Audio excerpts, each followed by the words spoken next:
Hello everyone, কেমন আছো তোমরা? আশা করি তোমরা সকলে খুব ভালো আছো আর আমিও ভীষণ ভালো আছি। তো আজকে আমি তোমাদেরকে দেখাবো বডি থেকে কিভাবে তোমরা মাপ নেবে।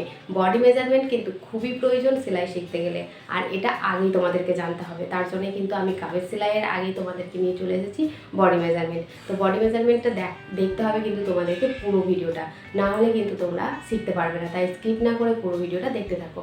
আর আজকে আমি তোমাদেরকে দেখিয়ে দেবো চুড়িদারের মাপ কীভাবে নেবে আর ব্লাউজের মাপ কীভাবে নেবে। তো সেইটা দেখতে থাকো। আর দেখো, বডি থেকে তোমরা যদি মাপ ঠিকঠাকভাবে না নাও তাহলে কিন্তু কাটিং ঠিক হবে না, আর কাটিং যদি ঠিক না হয় তো পুরো ড্রেসটা কিন্তু বেকার হয়ে যাবে, ফিটিংসও ঠিক আসবে না। তার জন্য পুরো ভিডিওটা মনোযোগ সহকারে দেখো। তো চলো, আমি আমার তৈরি করা একটা ড্রেস করে চলে এসেছি। তো কেমন লাগছে অবশ্যই এটাও বলবে যে আমার ড্রেসটা কেমন লাগছে, ঠিক আছে?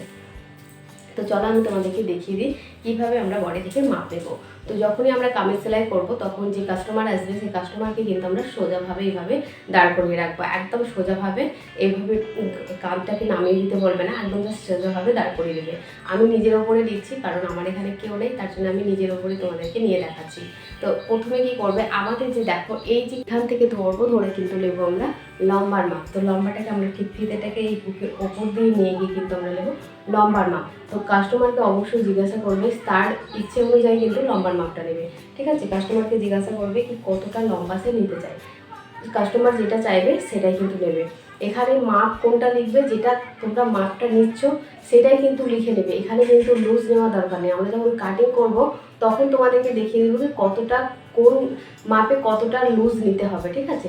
এখন তোমরা জাস্ট তোমরা নিজের নিজের মাপটা এখন লিখে নাও, বা কাস্টমারের যখন মাপ নেবে তখন কিন্তু আগে সেম মাপটা নেবে। লুজটা এখন নেওয়ার দরকার নেই, আমরা যখন কাটিং করবো তখন লুজ নেবো, ঠিক আছে? তো আমরা এখান থেকে লম্বার মাপটা নিয়ে নেবো কাস্টমারের ইচ্ছে অনুযায়ী, ঠিক আছে? তো এটা হয়ে গেল লম্বার মাপ। এবার নেবো আমরা কি ফুটের মাপ। তো ফুটের মাপটা কীভাবে নেব, দেখো পিছন কাস্টমারকে এইভাবে পিছন করে দেবে। তো এখানে আমার একটু অসুবিধা হবে একা একার জন্য, এইভাবে আমরা ধরবো। ধরে দেখো আমাদের যে হাড়টা আছে ঠিক হাড়ের এখানটা ধরবো, এখানটাকে ধরে ঠিক তার অপর সাইডেও কিন্তু আমাদের একটা হাড় আছে, ঠিক এইখান থেকে ধরে আমরা কিন্তু নেব ফুটের মাপ, ঠিক আছে? আমরা এইভাবে নেব আমরা ফুটের মাপ। তো এটা হয়ে গেল আমাদের ফুটের মাপ। তো ফুটের মাপ নেওয়ার পরে আমরা নেব কি ছাতির মাপ। কোন কোন মাপগুলো আমরা নিচ্ছি সেটা কিন্তু তোমরা লিখে নাও, এগুলো কিন্তু প্রয়োজন আমাদের কামিজের ক্ষেত্রে বলো, যে কোনো কিছুর ক্ষেত্রে বলো, গাউনের ক্ষেত্রে বলো, এগুলো কিন্তু খুবই প্রয়োজনীয় লাগবে, তোমরা কিন্তু লিখে নিতে পারো। তাহলে আমরা প্রথমে নিলাম লম্বার মাপ, তারপরে নিলাম আমরা ফুটের মাপ। এবার নেবো আমরা ছাতির মাপ, ছাতি বা বুকের মাপ, বা তোমরা চেস্ট বলতে পারো। ঠিক আমরা ছাতির মাপটা নেব বুকের ওপর দিয়ে, আর একটা আঙুল কিন্তু আমাদের এইরকমভাবে কিন্তু ভেতরে থাকবে, একটা আঙুল ভেতরে থাকবে, যে কোনো একটা আঙুল, এটা বা এটা, ঠিক আছে? যেটাতে তোমাদের সুবিধা হবে। এইভাবে কিন্তু আমরা নেব ছাতির মাপ। আর পিঠটাকে দেখো, পিঠটাকে কিন্তু এরকম করে হেলিয়ে রাখবে না, পিঠটাতে যখন ছাতির মাপটা নেবে তখন কিন্তু এইরকমভাবে রাখবে, এইভাবে কিন্তু রাখবে, ঠিক আছে? পিঠটা আমাদের এইভাবে থাকবে, আর আমরা এটাকে ছাতিটার এইরকমভাবে ওপর দিয়ে কিন্তু নেব। এইটা হয়ে গেল আমাদের ছাতির মাপ, ঠিক আছে? এবার কি করবো, আমরা ছাতির পরে নেবো আমরা শেষতর মাপ। তাহলে কী কী লিখে নাও কিন্তু পরপর তোমাদের কী কী মাপের প্রয়োজন হবে। তাহলে আমরা নেবো শেষতর মাপ। শেষতরটা নেওয়ার জন্য কিন্তু আমরা ঠিক এইখান থেকে ধরবো, ধরে কিন্তু আমরা সেই নাভি ওপর থেকে, মানে নাভির 2 আঙুল ওপর বা 1 আঙুল 3 আঙুল ওপর, এইরকমভাবে কিন্তু আমাদের শেষতর মাপটা হয়। নাভির 2 আঙুল ওপরে আমাদের কিন্তু শেষতর মাপটা হয়। এইভাবে ধরো এখানে 14 ইঞ্চি এলো। তো এইখান থেকে আমরা ঠিক এইখান থেকে আমরা এবার রাউন্ড করে নেব মাপটা, এখান থেকে আমরা রাউন্ড করে নিয়ে নেব শেষতর মাপটা। তাহলে শেষতর মাপটাও নেব যখন, তখন কিন্তু আমরা কি করব, একটা আঙুল ভেতরে থাকবে সেম। এখানে অতিরিক্ত লুজ নেওয়া দরকার নেই, লুজ কিন্তু আমরা কাটিংয়ের সময় নেব, এটা মাথায় রাখবে, লুজ কিন্তু আমরা কাটিংয়ের সময় নেব। এখানে জাস্ট একটা আঙুল ভরে রাখলে কিন্তু হবে, ঠিক আছে? এরপরে আমরা নেব মাজার মাপ বা কোমরের মাপ বলতে পারো। এই চুড়িদারের ক্ষেত্রে এটা কিন্তু প্রয়োজন হয়, ব্লাউজের ক্ষেত্রে কিন্তু এটা প্রয়োজন নেই, আর এটা আমাদের চুড়িদারের ক্ষেত্রে প্রয়োজন। আমাদের ঠিক দেখো এই উঁচু জায়গাটা আছে, এখান থেকে কিন্তু আমরা নেব, বা পাছার মাপও বলতে পারো এটাকে। তো এইভাবে আমরা নেব, একই সেম প্রসেসে রাউন্ড করে নেব, আর একটা আঙুল ভেতরে থাকবে। এটা হয়ে গেল আমাদের মাজার মাপ। আর নিতে হবে কি আমাদের হাতার মাপ। হাতার মাপটা নেওয়ার জন্য আমাদের কী করতে হবে, হাতার মাপটা নেওয়ার জন্য আমরা ঠিক এইরকমভাবে ধরবো। দেখো এখান থেকে আমরা ধরবো, ধরে কিন্তু আমরা নেব হাতার মাপ। হাতার লম্বাটাও আমরা কাস্টমারের ইচ্ছে অনুযায়ী কিনতে নেবো। হাতাটা কতটা নেবে লম্বা, ছোট হাত নেবে না গ্লাস হাত নেবে না ফুল হাতা নেবে, সেটা কিন্তু কাস্টমারের ইচ্ছে মতন। তো কাস্টমারকে জিজ্ঞাসা করে নিয়ে কিন্তু লম্বা, যেখানে কাস্টমার যদি মিনি হাত চায় বা শর্ট হাত চায়, তো যেখানে শেষ হবে ঠিক আমরা রাউন্ড করে সেই জায়গাটাকেই রাউন্ড করে নেবো। এটা হচ্ছে আমাদের মুহুরি।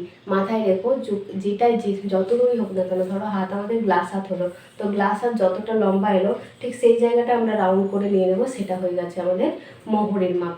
আবার আমাদের চুড়ি হাতও যদি নেয় তো লম্বাটা নিয়ে নেবো, আর এই জায়গাটা হয়ে যাবে আমাদের মুহুরির মাপ। ঠিক আছে, এখানেও সেম একটা আঙুল আমরা ভেতরে রেখে কিন্তু আমরা মাপটা নেব। বুঝতে পেরেছো? তাহলে এটা হয়ে গেল আমাদের লম্বা, আর এই রাউন্ড করে যে জায়গাটা হচ্ছে সেটা হচ্ছে আমাদের মুহুরি। আর আরেকটা হচ্ছে আমাদের মোহরার মাপ। মোহরা বলতে আমাদের এই বগলের মাপটাকে বলছি আমরা মোহরার মাপ। মোহরার মাপটাকে নিতে গেলেও আমাদের এইভাবে দেখো, একা একা একটু অসুবিধা হচ্ছে, তো এইভাবে আমরা ফিতেটাকে ধরবো, ধরে কিন্তু আমরা এইভাবে মোহরার মাপটা নেব। হাতটা কিন্তু কাস্টমারের এইভাবে ঝুলিয়ে রাখবে, এইভাবে নয় বা উপরে তুলে নয়, জাস্ট এইভাবে ফেলে রাখবে, দিয়ে আমরা কিন্তু নেব মোহরার মাপ। এইভাবে আমাদের হয়ে গেল এটা মোহরার মাপ। বুঝতে পারলে? এটা কিন্তু মুহুরি বলে, আর এটাকে কিন্তু মোহরা বলে বা বগলের মাপ বলে। এটাতে অনেক সময় অনেকে ভুলে যায়, এটা মাথায় রাখবে। ঠিক আছে, এরপরে নেব আমরা কি গলার যে লম্বাটা।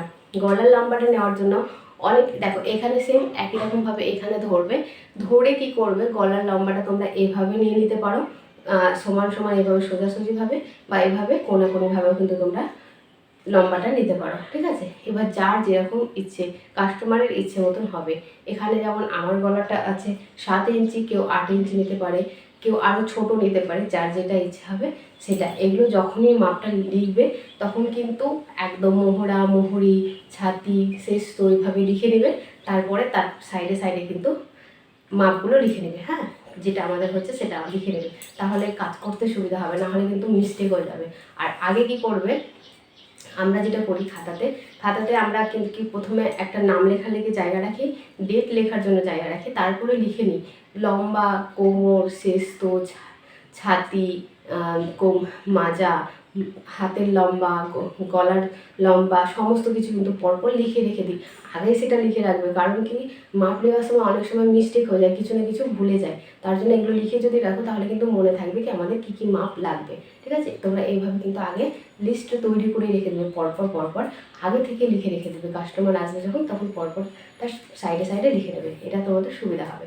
ঠিক আছে, এবার নেবো আমরা ব্লাউজের মাপ। তো ব্লাউজের মাপের ক্ষেত্রে আমরা কী করবো, লম্বাটা কিন্তু ব্লাউজের মাপের ক্ষেত্রে আমরা লম্বা নেবো কিন্তু পিছন দিক থেকে, সামনের দিক থেকে কিন্তু না। তাহলে পিছন দিক থেকে আমরা এইভাবে নেব, পিছন দিক থেকে আমরা নিয়ে নেবো লম্বার মাপ। ঠিক আছে, ব্লাউজের ক্ষেত্রে আমরা লম্বার মাপটা পিছন দিক থেকে নেব। আর এখান থেকে যেখান থেকে আমাদের লম্বাটা শেষ হবে ঠিক সেই জায়গাটার আমরা কোমরের মাপটা নেব। কোমরটাকে কিন্তু আমরা একটু টান মানে ফিটিংস করে নেব, লুজ নেব না, কারণ ব্লাউজ আমরা ফিটিংসই পরি। ঠিক আছে, আমরা লুজ নেব না। লুজ যখন আমরা কাটিং করবো তখন কিন্তু আমরা লুজ নেব। ঠিক আছে, এখন আমরা ফিটিংসের মাপটা নেব। তো আমরা নিয়ে নিলাম কোমরের মাপ, লম্বার মাপ। আর আরেকটা জিনিস প্রয়োজন হয়, সেটা হচ্ছে আমাদের হাতের লম্বা প্রয়োজন হবে। সেম একই রকমভাবে কিন্তু হাতের লম্বাটাও নিয়ে নেবে, যেমন আমরা সালোয়ার কামিজের ক্ষেত্রে নিয়েছি, ঠিক সেই রকমভাবে কিন্তু আমরা হাতের লম্বা আর মোহরার মোহরার মাপটাও নিয়ে নেব।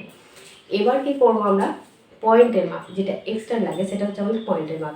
এই পয়েন্টের মাপটা খুবই ইম্পর্টেন্ট, সেটা কিন্তু নিতে হবে। আমাদের ব্রাকার ব্লাউজ বা প্রিন্সেস কাট ব্লাউজের ক্ষেত্রে কিন্তু পয়েন্টের মাপটা খুবই প্রয়োজন। তো পয়েন্টের মাপ বলতে কোনটাকে বোঝাচ্ছে, দেখো এখান থেকে আমরা ধরবো, ধরে ঠিক আমাদের যে ছাতির মাঝখানটা মিডিল পয়েন্টটা, ঠিক মিডিল পয়েন্টটাকে আমরা বলছি কিন্তু ছাতির মাপ, এই পয়েন্টের মাপ। এই পয়েন্টের মাপ হচ্ছে আমাদের ঠিক মিডিল পয়েন্টটা, ছাতির ঠিক মিডিল পয়েন্টটাকে আমরা বলছি পয়েন্টের মাপ। বুঝতে পারলে? তাহলে এই পয়েন্টের মাপটা কিন্তু খুবই ইম্পর্টেন্ট ব্লাউজের ক্ষেত্রে, বিশেষ করে একদম প্রিন্সেস কাট আর ব্রাকাটের ক্ষেত্রে। তোমরা কিন্তু এটা লিখে নেবে কি আমাদের এই প্রয়োজন হবে। তো আজকের আমাদের মেজারমেন্ট এতটুকুই হবে। আমরা যখন পায়জামা করবো বা আরও অন্যান্য কিছু তৈরি করবো তখন সেগুলোর মাপগুলো তখনই দেখিয়ে দেবো। এখন আমরা কামিজ আর ব্লাউজের মাপটা তোমাদেরকে দেখিয়ে দিলাম কীভাবে নিতে হয়। তো চলো আজকের মতন ভিডিওটা এখানেই রাখছি। কেমন লাগলো অবশ্যই তোমরা কমেন্টে জানাবে, ভালো লাগলে অবশ্যই চ্যানেলটাকে সাবস্ক্রাইব করে রেখো, আর লাইক কমেন্ট শেয়ার করে দিও। তো এইটুকুই বলবো। তো চলো আজকের মতন ভিডিওটা এইটুকু থাকছে বন্ধুরা, কালকে দেখা হচ্ছে নতুন ভিডিওর সঙ্গে নতুন কিছু নিয়ে। তো আজকের মতন টাটা, ভালো থেকো, সুস্থ থেকো।